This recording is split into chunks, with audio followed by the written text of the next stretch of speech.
Hello friends, so we are going to talk about uh, the last bit of this unit, that is dynamic models of sensor elements. So dynamic models of sensor element, we know that the characteristics can be represented in the form of two types, static and dynamic. So we'll be considering that whenever you consider the dynamic response, uh, a variable stimulus should be applied to its input while observing the output's value. So whenever we are considering that when you apply the input to the sensor and you are taking the output, when you take the real time output or real time response, we will consider it as a dynamic response. So most probably whenever the static response you are considering, that static response will be based on the basis of your you call it as a transfer function. So the dynamic response is most probably you are describing in the form of a differential equations. So sensors physical nature and design, it depends on the mathematical equation or mathematical representation of your sensor in the form of differential equation. So if we consider the three general types of relation between the input and output. So first is the if the input is a small s and output is capital S, then in that case your relation in the form of differential equation or in the form of input and output will be in three formats. It will be of zero order, first order and a second order response. So how you are going to represent a zero order response? So this is the simplest form of zero order response. S of t is equal to G into S of t. So G is the coefficient. Then you will be representing a first order equation like this: A1 into dst by dt plus A0 S of t is equal to S of t.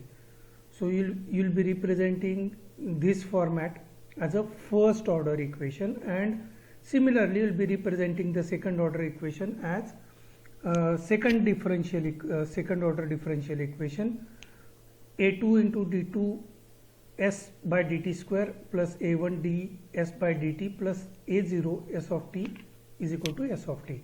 This is how you will be representing the relation between input and output in the form of differential equation of the order of zero order, first order and second order.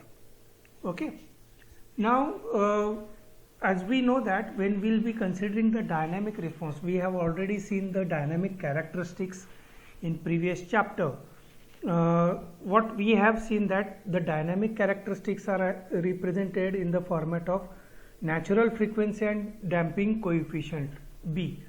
So when you consider the signal, let us consider that this is what your response is with respect to time. So when you start with, it goes up and come down and it settles down.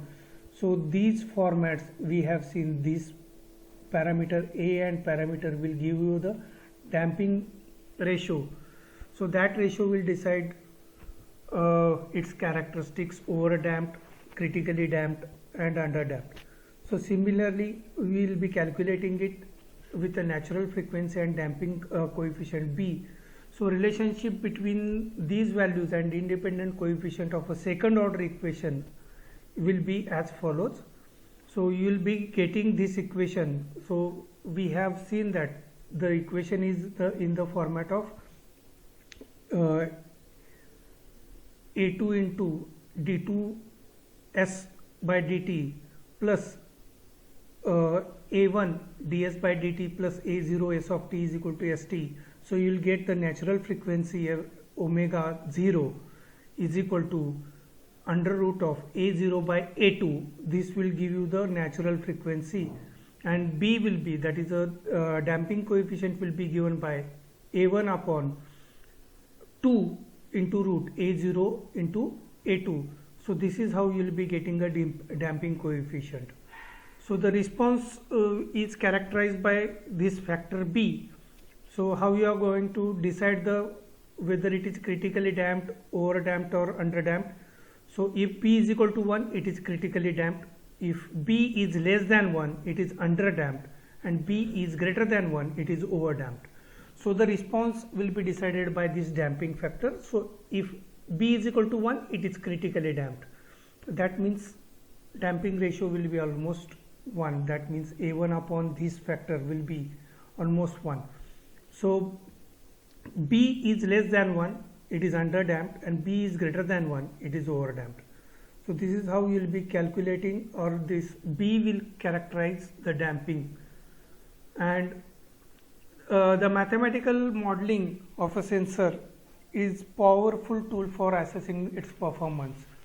So this model, or if you know the equation, and you can easily decide whether it will be what kind of performance it will give depending on the characteristics of that equation. Okay, so the modeling, we can give it into two forms. One is a static model and second one is the dynamic model. So static model is mostly represented by, as I said earlier, it will be mostly represented by your transfer characteristics, whereas the dynamic is represented by several variables that may be considered, and you have to consider one variable at a time. And time is obviously is must in dynamic. So you will be considering with respect to time. That's why we'll be considering the dynamic model time as a independent variable, which is essential for dynamic modeling. So result of the dynamic model is referred as lumped parameter model. So whatever may be the model you are referred, that model is called as a lumped parameter model. So here I'll be giving you the example. When you represent mechanical terminology, it will give you mass as this one, and we know that F is equal to m into A. So A is nothing but an acceleration. It is also given by dv by dt. So it's if you take the differential of velocity with respect to time, that will give you the acceleration, and that is nothing but a mass, and that F will be given by that one. And similarly, if you consider the thermal, then the thermal will be represented by C into dt by dt. So C is the thermal capacitance of this material. So the thermal capacity will be given by this one. So this is how you will be calculating the thermal capacitance. When you consider the electrical parameter, then there are two parameters which stores the energy. First one is the inductor and second one is the capacitor.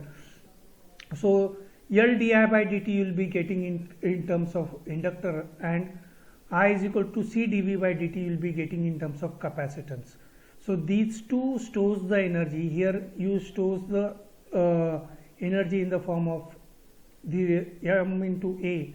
Here you stores the thermal energy in the form of C dt by dt.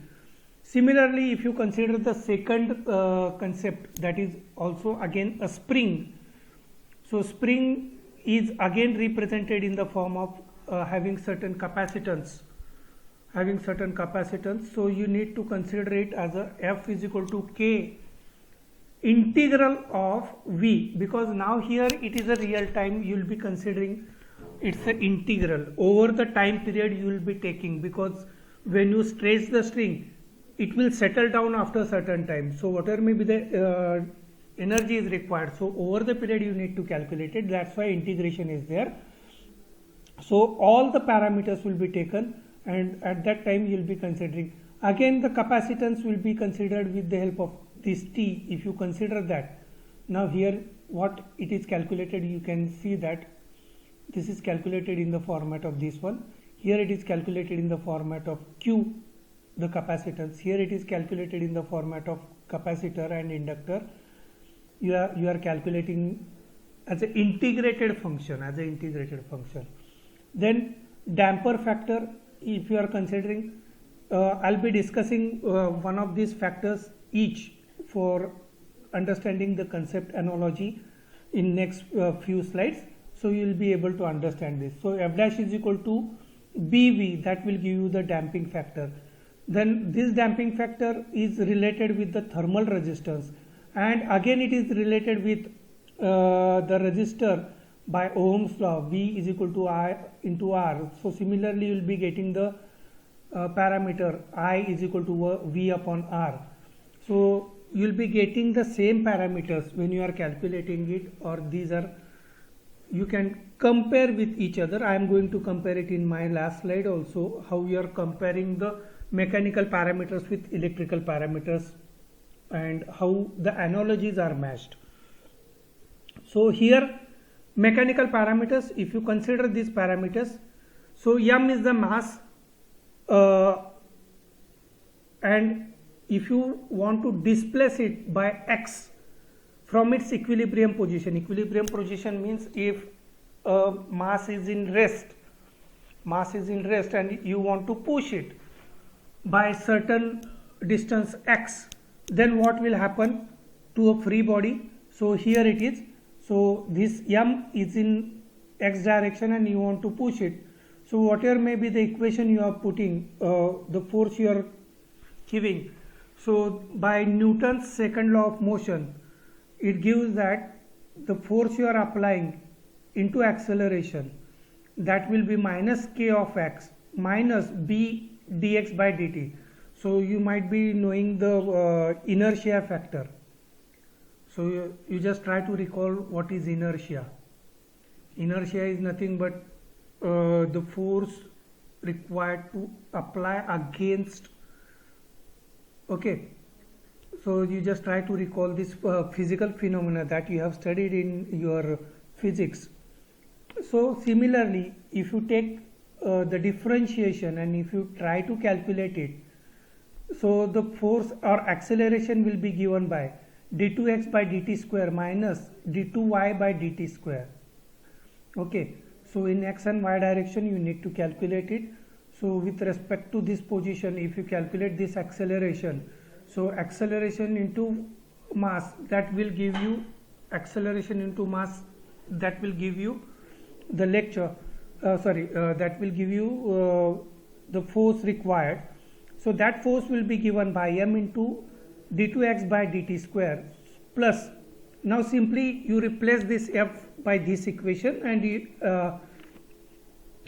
what will do, you simply put this f into this equation, equation number 1, and the final equation will be in the terms of m d2x by dt square plus b dx by dt plus kx is equal to m d2y by dt square. So this is nothing but the inertia required, and this is how you can calculate the parameter related with the mechanical parameter. Now the same analogy you will be going with the thermal element. You will be going with the thermal element. So thermal element, so we know that the equipments like heat sink, heat elements, insulators, heat reflectors and absorbers, all these represents the material related with the thermal capacity. So the heat may be transferred by 3 mechanisms. We have already seen this concept in my previous lectures. So the heat may be transferred by conduction, heat may be transferred by convection, and heat may be transferred by radiation. So these 3 methods you are representing. So let us consider that this is the thermal resistance you are considering it.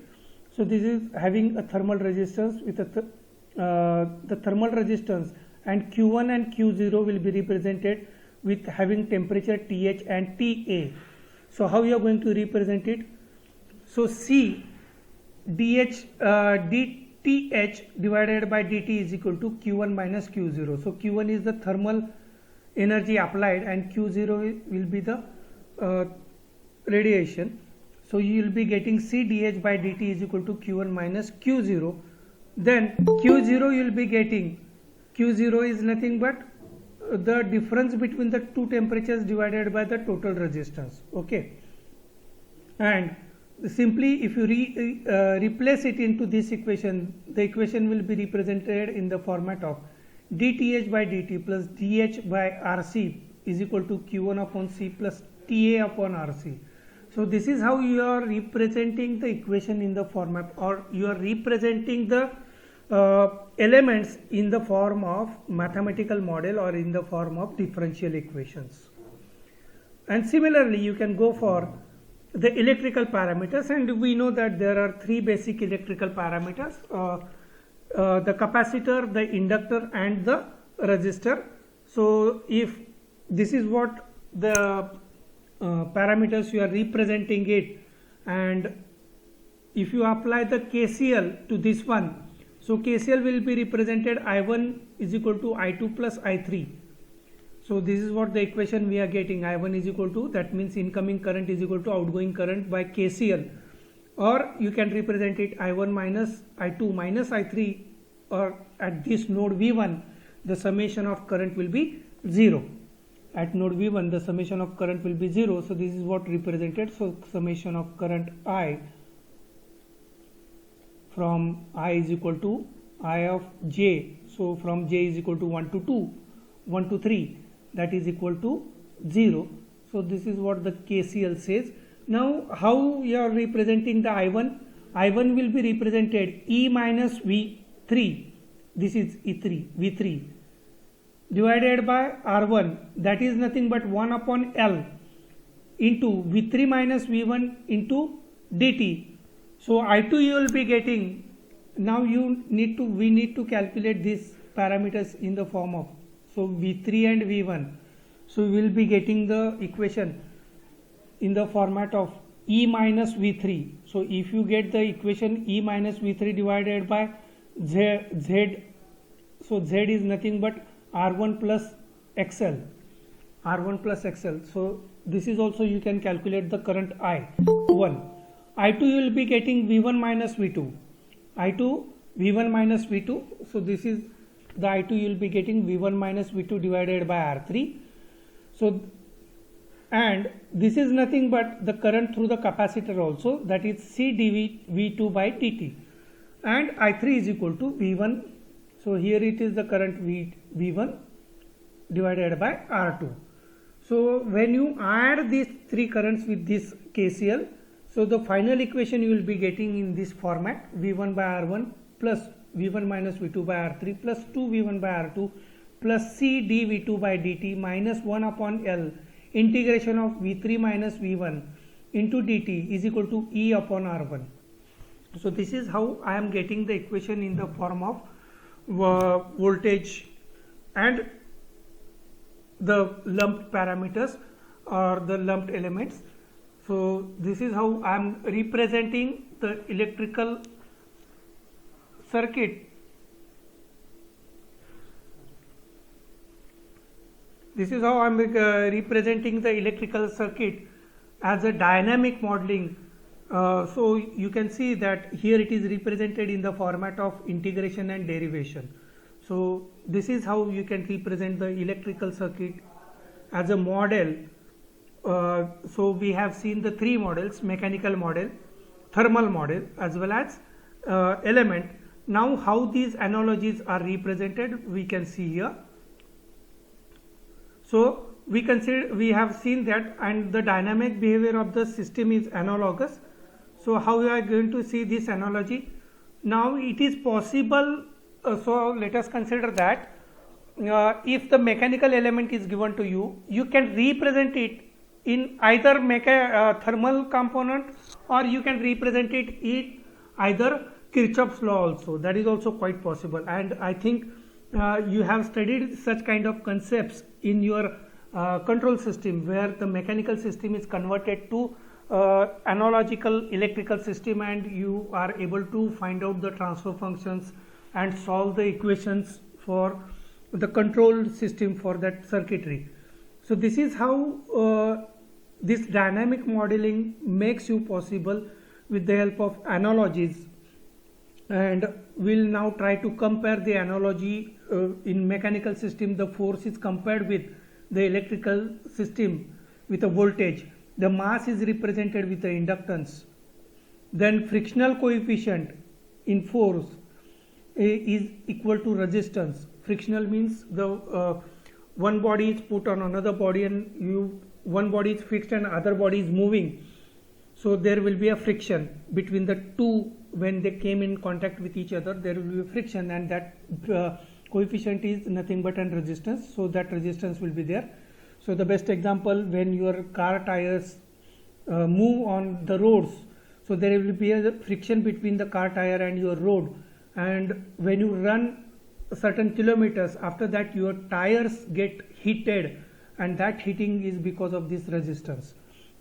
Then a spring constant will be there. So this spring constant is the reciprocal of the capacitance. So if you consider the spring, then that spring constant will be nothing but 1 upon C. In case of electrical system, the displacement will be given as a charge Q, and the velocity is given as a current. So V is equal to dI by dt, dq by dt. So I is equal to dq by dt. So this is nothing but velocity is nothing but dx by dt. So dx by dt is a displacement.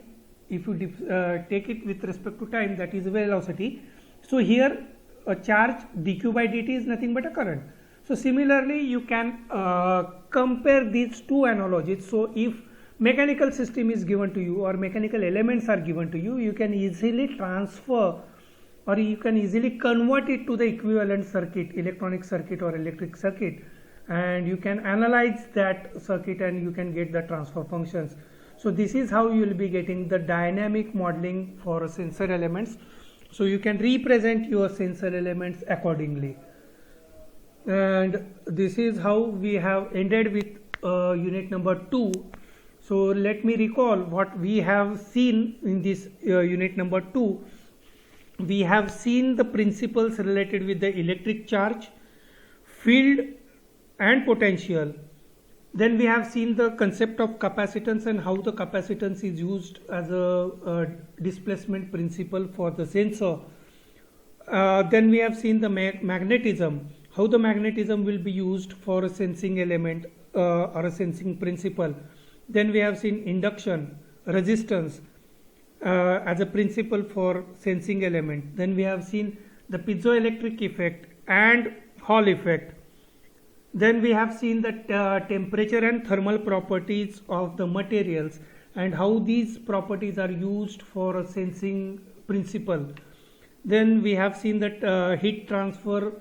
So heat transfer, we have again gone through the thermal conduction, convection and radiation pattern. Then we have seen the light also, and the last one, how we can represent a mechanical modeling with a electrical or electrical into mechanical.